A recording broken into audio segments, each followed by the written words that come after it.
Hello friends, Sai ideal tips रे आपण मानकु आउ एक इन्वेस्टमेंट योजना रे स्वागत। आज आम डिस्कशन करिबा पोस्ट ऑफिस रे उपलब्ध एक नुआ बीमा योजना विषय रे, जहाकु कि होल लाइफ एश्योरेंस बा सुरक्षा बीमा योजना बोली कहा जाय। एही बीमा योजनाटी एमिति एक बीमा योजना जेउंठिरे आपणकर इन्वेस्टमेंट आपणक जीवन सह एवं आपणक जीवन परे मध्य आपणकु फाइनेंशियल स्टेबिलिटी देइथाय।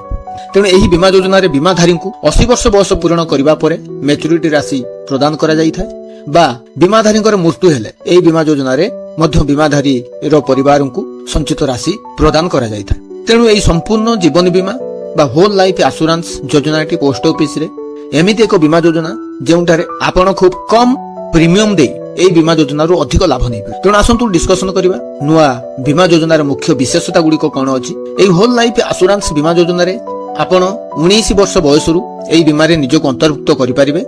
55 वर्ष बयस पर्यंत अर्थात 19 रु 55 वर्ष बयसर व्यक्ति विशेष एही संपूर्ण जीवन बीमा बा होल लाइफ इंश्योरेंस रे निजको बीमाभुक्त करि पारे। एही बीमा योजनाटी समस्त इकोनॉमिक ग्रुप रो परिवारन पई उपलब्ध, अर्थात साधारण गरीब श्रेणीर व्यक्तिଙ୍କ पाखुर आरंभ करी भल रोजगार करुथिबा व्यक्ति मानक पई मध्य एही बीमा उपलब्ध। अर्थात एही योजना रे आपण सर्वनिम्न 20,000 टंकार बीमा नै पारिबे एवं सर्वाधिक 50 लाख टंका पर्यंत मध्य आपण बीमाभुक्त होई पारे। एही बीमा योजना रे मध्य आपणकर जदी फाइनेंशियल नीड पडुची तो 4 वर्ष परे आपण लोन मध्य नै पारिबे।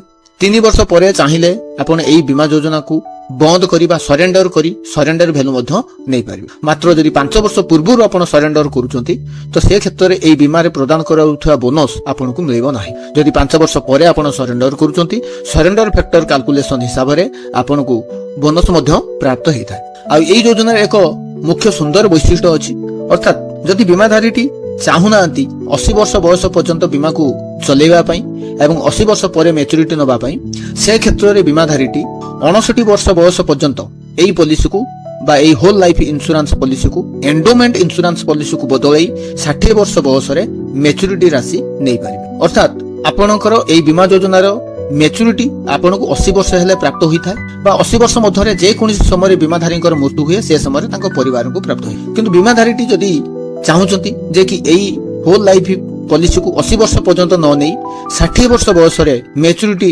नबा पाई तो से बीमाधारी जनक 59 वर्ष बयस मध्यरे जे कोनोसी समय रे एही होल लाइफ इंश्योरेंस को एंडोमेंट इंश्योरेंस पॉलिसी को कन्वर्ट करि परिबे, जहार लाटेस्ट मैच्योरिटी पीरियड बा मैच्योरिटी समय 60 वर्ष। अर्थात एंडोमेंट पॉलिसी रो जने बीमाधारी मैक्सिमम 60 वर्ष बयस हेले मैच्योरिटी प्राप्त होइथान। 60 वर्ष पूर्व मध्य एंडोमेंट पॉलिसी रे मैच्योरिटी आपण नै पारिबे।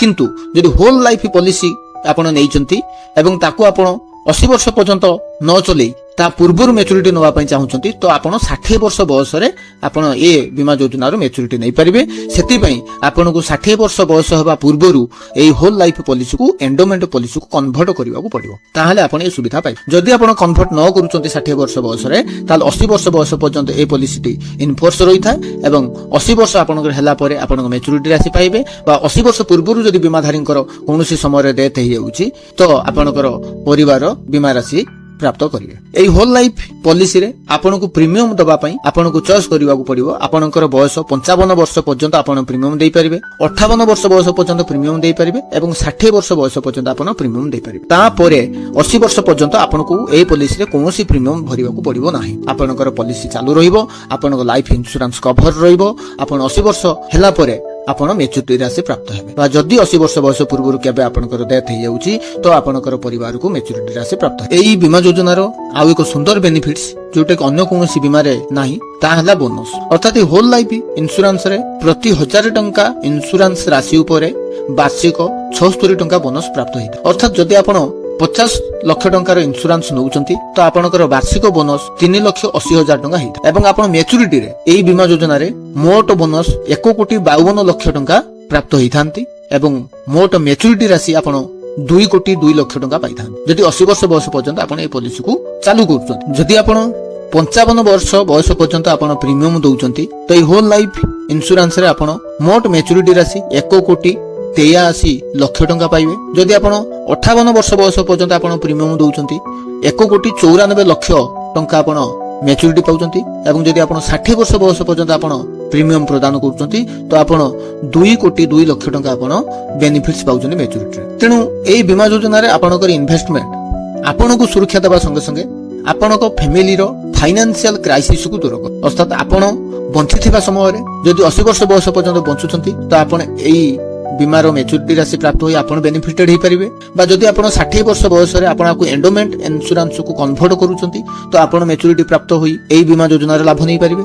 ଯଦି 80 ବର୍ଷ ବୟସ ଭିତରେ ଯେକୌଣସି ସମୟରେ ଆପଣଙ୍କର ଯଦି ମୃତ୍ୟୁ ଘଟୁଛି ତ ଆପଣଙ୍କ ଫ୍ୟାମିଲି ଏହି ବୀମାରୁ ଲାଭ ନେଇ ତାଙ୍କର ଫାଇନାନ୍ସିଆଲ କ୍ରାଇସିସ୍ ଦୂର କରିପାରିବେ। ତେଣୁ ଏହି ବୀମା ଯୋଜନାଟି ଆପଣଙ୍କ ଜୀବନ ସହ ଏବଂ ଆପଣଙ୍କ ଜୀବନ ପରେ ମଧ୍ୟ ଅର୍ଥାତ୍ ଆପଣଙ୍କୁ ସୁରକ୍ଷା ଦେବା ସଙ୍ଗେ ସଙ୍ଗେ ଆପଣଙ୍କ ପରେ ଆପଣଙ୍କ ଫ୍ୟାମିଲିର ଫାଇନାନ୍ସିଆଲ କ୍ରାଇସିସକୁ ଦୂର କରିବାରେ ନିଶ୍ଚୟ ଭାବରେ ସହାୟ ହୋଇଥାଏ।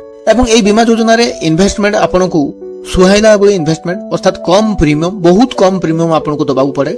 ଯଦି 20 ବର୍ଷ ବୟସରେ ଜଣେ ବ୍ୟକ୍ତି ଏହି ହୋଲ ଲାଇଫ ଇନ୍ସୁରାନ୍ସ ରେ ଇନଭେଷ୍ଟମେଣ୍ଟ କରୁଛନ୍ତି ତ 40 ବର୍ଷ ପର୍ଯ୍ୟନ୍ତ ସେ ପ୍ରିମିୟମ ଦେବେ ଏହି ବୀମା ଯୋଜନାରେ ଏବଂ 50 ଲକ୍ଷ ଟଙ୍କା ଇନ୍ସୁରାନ୍ସ ଉପରେ ମାସିକ ମାତ୍ର 7,000 ଟଙ୍କା ତାଙ୍କୁ ପ୍ରିମିୟମ ଦେବାକୁ ପଡିଥାଏ। ମାସିକ 7,000 ଟଙ୍କା 60 ବର୍ଷ ହେବା ପର୍ଯ୍ୟନ୍ତ ପ୍ରଦାନ କରି ଯଦି 2 କୋଟି ଆପଣଙ୍କ ପ୍ରାପ୍ତ ହେଉଛନ୍ତି ବା ଆପଣଙ୍କ ଫ୍ୟାମିଲି ପ୍ରାପ୍ତ ହେଉଛି ନିଶ୍ଚିତ ଭାବରେ ଏକ ଭଲ ଇନଭେଷ୍ଟମେଣ୍ଟ ସ୍କିମ୍ ଯାହାକି ଲାଇଫ ଇନ୍ସୁରାନ୍ସ ସହ ଆପଣଙ୍କ ଇନଭେଷ୍ଟମେଣ୍ଟକୁ ବହୁ ଗୁଣରେ ବୃଦ୍ଧି କରିବାରେ ସହାୟ ହୋଇଥାଏ। ତେଣୁ ଆଶା କରୁଛି ଆଜିର ଏହି ଇନଫର୍ମେଟିଭ ଭିଡିଓଟି ଆପଣଙ୍କ ପାଇଁ ନିଶ୍ଚିତ ଉପାଦେୟ ହୋଇଥିବ।